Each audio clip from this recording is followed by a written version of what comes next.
Kitab 2 Raja-Raja.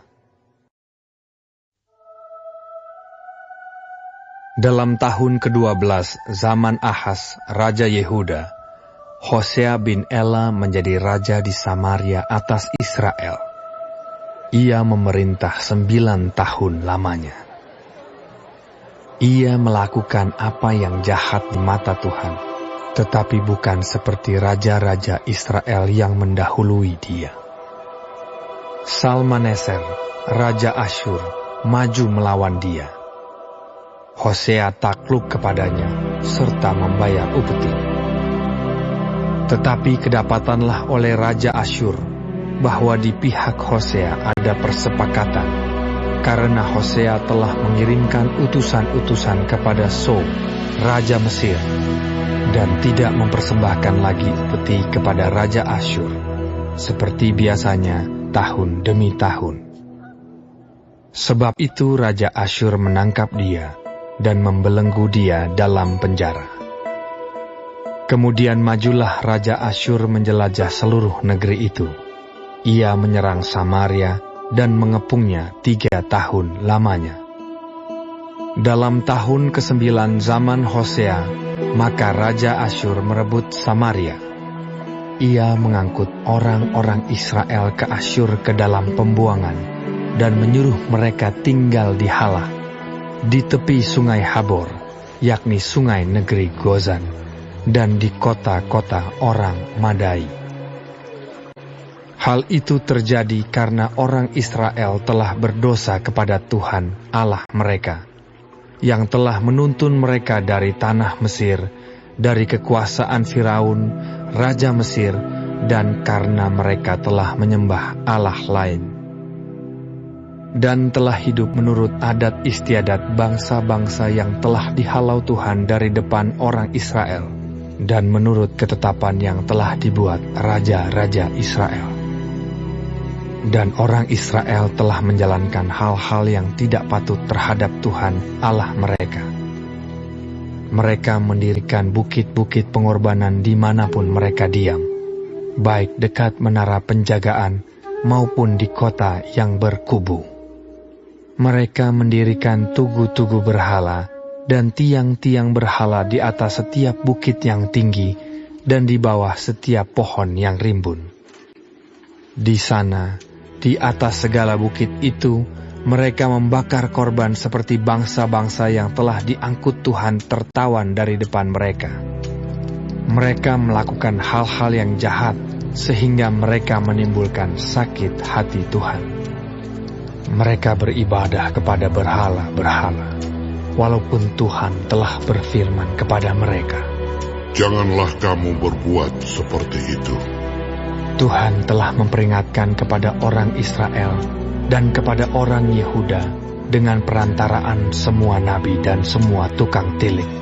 Berbaliklah kamu daripada jalan-jalanmu yang jahat itu, dan tetaplah ikuti segala perintah dan ketetapanku, sesuai dengan segala undang-undang yang telah kuperintahkan kepada nenek moyangmu, dan yang telah kusampaikan kepada mereka dengan perantaraan hamba-hambaku, para nabi.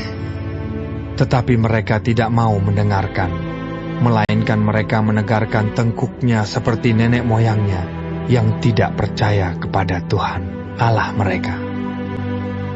Mereka menolak ketetapannya dan perjanjiannya yang telah diadakan dengan nenek moyang mereka, juga peraturan-peraturannya yang telah diperingatkannya kepada mereka.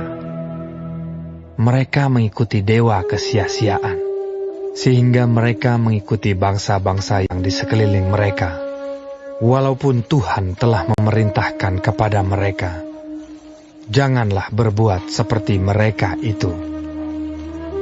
Mereka telah meninggalkan segala perintah Tuhan Allah mereka, dan telah membuat 2 anak lembu tuangan. Juga mereka membuat patung Asyera, sujud menyembah kepada segenap tentara langit, dan beribadah kepada Baal. Tambahan pula, Mereka mempersembahkan anak-anaknya sebagai korban dalam api, dan melakukan tenung dan telaah, dan memperbudak diri dengan melakukan yang jahat di mata Tuhan, sehingga mereka menimbulkan sakit hatinya. Sebab itu Tuhan sangat murka kepada Israel dan menjauhkan mereka dari hadapannya. Tidak ada yang tinggal kecuali suku Yehuda saja. Juga Yehuda tidak berpegang pada perintah Tuhan, Allah mereka, tetapi mereka hidup menurut ketetapan yang telah dibuat Israel.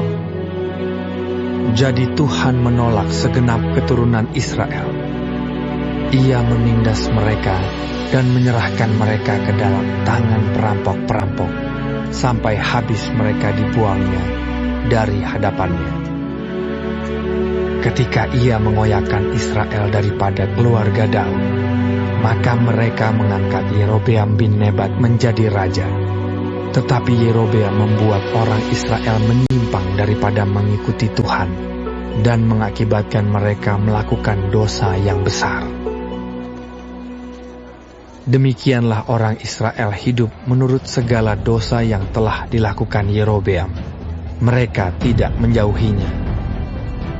Sampai Tuhan menjauhkan orang Israel dari hadapannya, seperti yang telah difirmankannya dengan perantaraan semua hambanya, para nabi.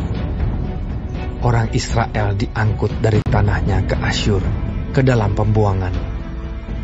Demikianlah sampai hari ini. Raja Asyur mengangkut orang dari Babel, dari Kuta, dari Awa, dari Hamat dan Sefarwaim, lalu menyuruh mereka diam di kota-kota Samaria, menggantikan orang Israel. Maka orang-orang itu pun menduduki Samaria dan diam di kota-kotanya. Pada mulanya waktu mereka diam di sana, tidaklah mereka takut kepada Tuhan. Sebab itu Tuhan melepaskan singa-singa ke antara mereka yang membunuh beberapa orang di antara mereka. Lalu berkatalah orang kepada Raja Asyur, bangsa-bangsa yang Tuanku angkut tertawan dan yang Tuanku suruh diam di kota-kota Samaria tidaklah mengenal hukum beribadah kepada Allah negeri itu. Sebab itu dilepaskannya lah singa-singa ke antara mereka yang sesungguhnya membunuh mereka, oleh karena mereka tidak mengenal hukum beribadah kepada Allah negeri itu. Lalu Raja Asyur memberi perintah, suruhlah pergi ke sana salah seorang imam yang telah kamu angkut dari sana ke dalam pembuangan. Biarlah ia pergi dan diam di sana dan mengajarkan kepada mereka hukum beribadah kepada Allah negeri itu. Salah seorang imam yang telah mereka angkut dari Samaria ke dalam pembuangan pergi dan diam di Betel.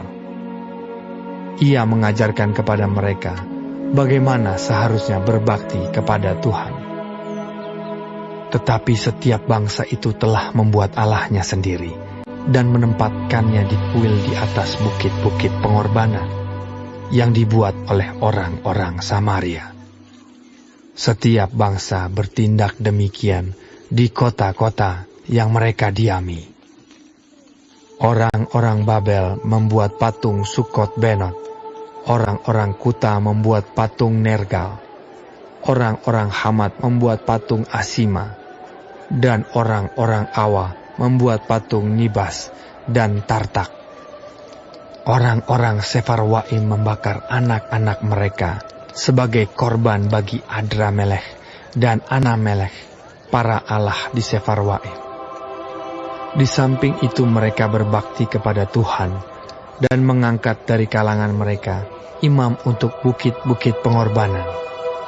Maka orang-orang inilah yang melakukan ibadah bagi mereka di kuil di atas bukit-bukit pengorbanan itu.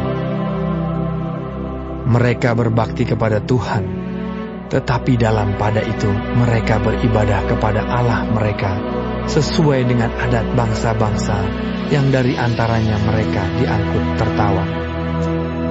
Sampai hari ini mereka berbuat sesuai dengan adat yang dahulu. Mereka tidak berbakti kepada Tuhan dan tidak berbuat sesuai dengan ketetapan, hukum, undang-undang dan perintah yang diperintahkan Tuhan kepada anak-anak Yakub yang telah dinamainya Israel. Tuhan telah mengadakan perjanjian dengan mereka dan memberi perintah kepada mereka. Janganlah berbakti kepada Allah lain. Janganlah sujud menyembah kepadanya. Janganlah beribadah kepadanya. Dan janganlah mempersembahkan korban kepadanya. Tetapi Tuhan yang menuntun kamu dari tanah Mesir, dengan kekuatan yang besar dan dengan tangan yang teracung, kepadanya lah kamu harus berbakti. Kepadanya lah kamu harus sujud menyembah dan mempersembahkan korban. Tetapi kamu harus berpegang kepada ketetapan-ketetapan, peraturan-peraturan, hukum dan perintah yang telah ditulisnya bagimu, dengan melakukannya senantiasa dengan setia. Dan janganlah kamu berbakti kepada allah-allah lain. Janganlah kamu melupakan perjanjian yang telah kuadakan dengan kamu, dan janganlah kamu berbakti kepada allah lain, melainkan kepada Tuhan Allahmu. Kamu harus berbakti, maka Ia akan melepaskan kamu dari tangan semua musuhmu. Tetapi mereka tidak mau mendengarkan, melainkan mereka berbuat sesuai dengan adat mereka yang dahulu. Demikianlah bangsa-bangsa ini berbakti kepada Tuhan. Tetapi dalam pada itu, mereka beribadah juga kepada patung-patung mereka. Baik anak-anak mereka maupun cucu cicit mereka melakukan seperti yang telah dilakukan nenek moyang mereka sampai hari ini.